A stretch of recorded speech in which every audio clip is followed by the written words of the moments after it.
Hey everybody, Dave here. I just wanted to apologize for being a day late on releasing our latest episode, A Desperate Soul, Chapter 10. So I thought I'd come on and explain why I was late, and not that I'm trying to make excuses or anything, and also give you a bonus episode to sort of make up for it. Right now we're in the process of renovating our bathroom. And when I say we are renovating our bathroom, I don't mean that we've hired a company to come renovate our bathroom. I mean that I am renovating our bathroom.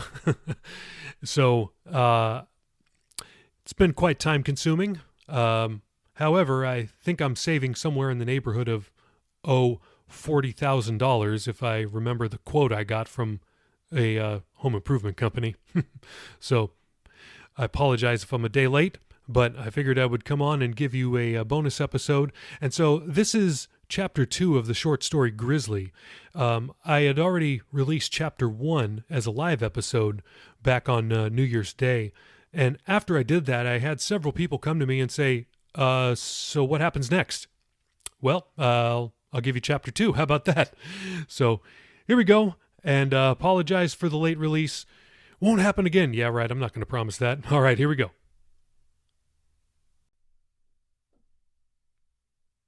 Chapter 2. My eyes crack open for a second, but I shut them quickly. The sun is beaming at me, burning my face. I slowly open my eyes again. I'm lying on rocks. I hear running water. A river? Where am I? I'm so groggy. I get up. Ow! My goodness. I hurt everywhere. My head's pounding. Ribs are throbbing. Shoulders, back, legs. Wow. Like I said, everywhere hurts. I sit up and look around.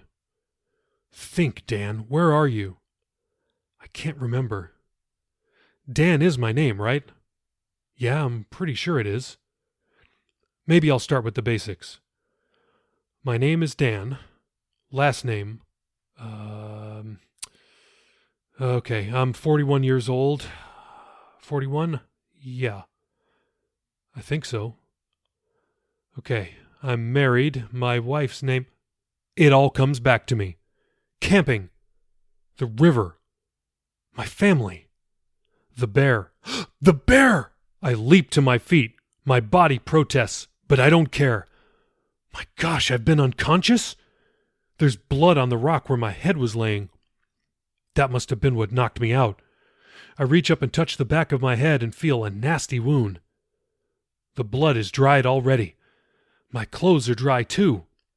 That means I might have been out cold for a whole day or more. Oh no! I begin the trek back to the campsite. Hopefully I don't run into that grizzly. Hopefully it didn't get to my wife and kids. Oh gosh, I'm panicking. I chance jogging instead of walking, following the river until I see the spot with the steep embankment. I climb it carefully as I can without slipping and knocking myself out again. I reach the top, then sprint through the woods. When I reach the campsite, it's in disarray. The tent is knocked over and shredded. Sleeping bags are strewn all over the place, and our food, forget about it. That bear and probably some other forest scavengers had a heyday here. Aside from the campsite carnage, I see no sign of the bear. But where is my family? I remember telling them to run. To the car. Takes me a moment to remember which way the car is from here, since there's not a trail leading to our camp. Let's see, we walked south from the car, so I guess I'll walk north. But which way is that? I had a compass. I'll need to find it or I'll end up wandering aimlessly. It would have been in my backpack. I find it. The backpack, not the compass. About 20 feet into the woods. It's torn to shreds and everything in it is gone except for my binoculars. I scan the vicinity of the bag. Sure enough, I find the compass under some pine needles. Immediately, I set out north toward the car. On the way, I see no sign of my family, the bear, or any other animals. Well, birds are tweeting and I hear bugs buzzing. But other than that, nada. After a mile, I finally see our car. It's a Nissan Pathfinder SUV. I half expect to see my wife and kids sitting in it waiting for me. But they're not. I try the doors. Locked.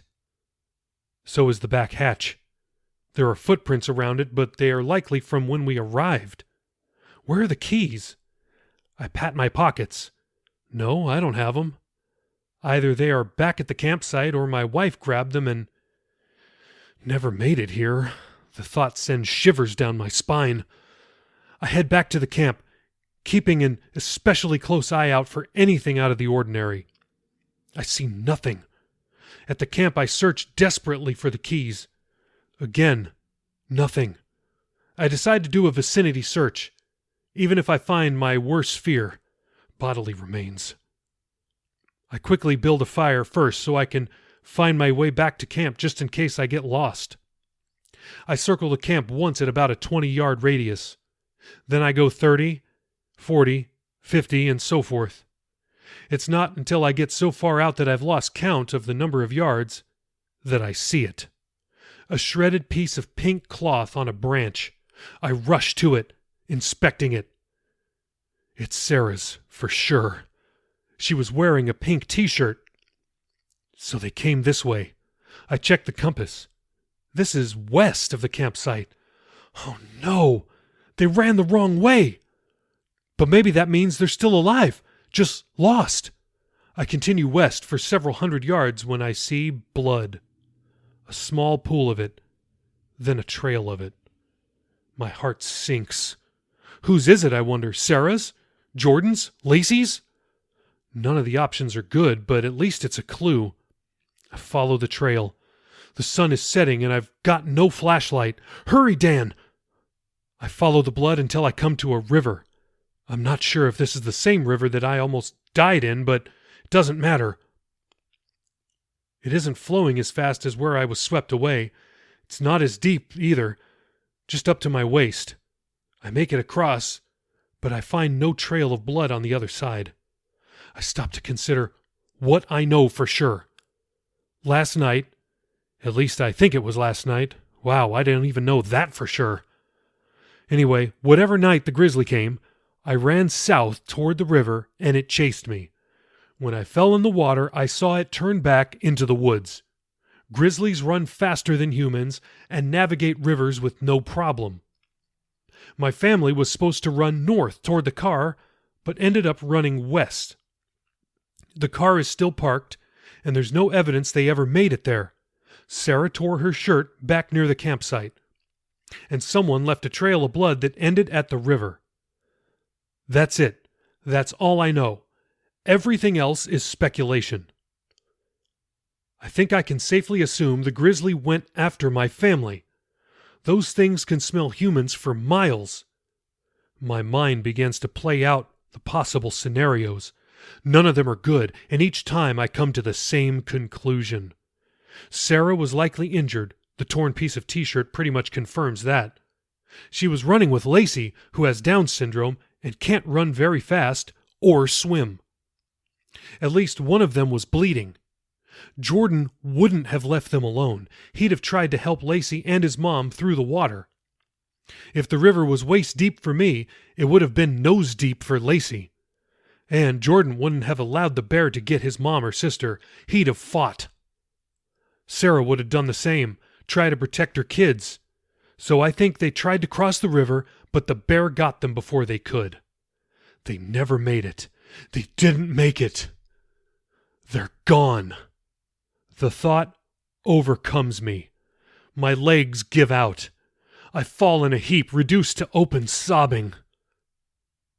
Sometime later, defeated and in incredible pain, I go back to the campsite. I have no idea what to do now.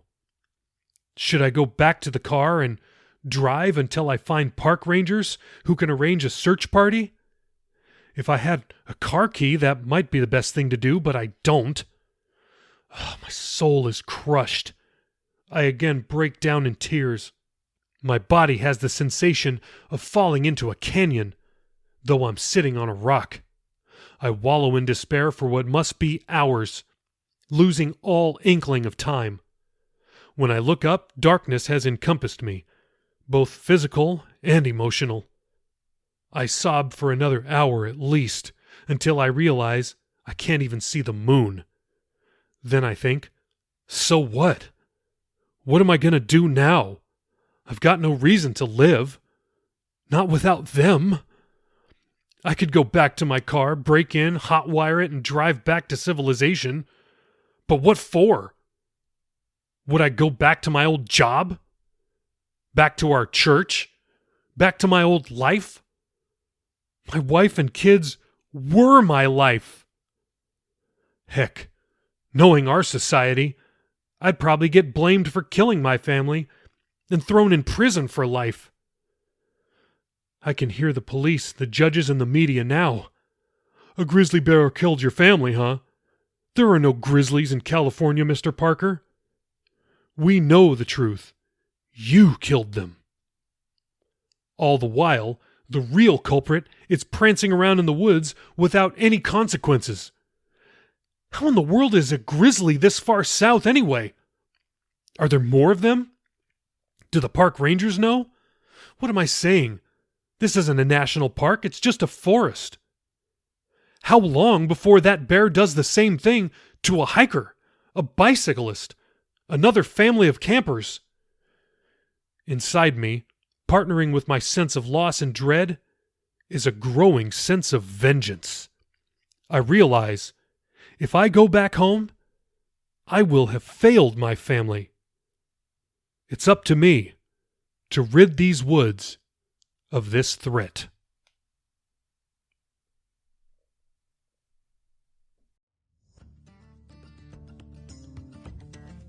You've been listening to By the Fire. Hey, tell us what you think. Leave us a review on Apple, Spotify, Google, or wherever you download your podcasts.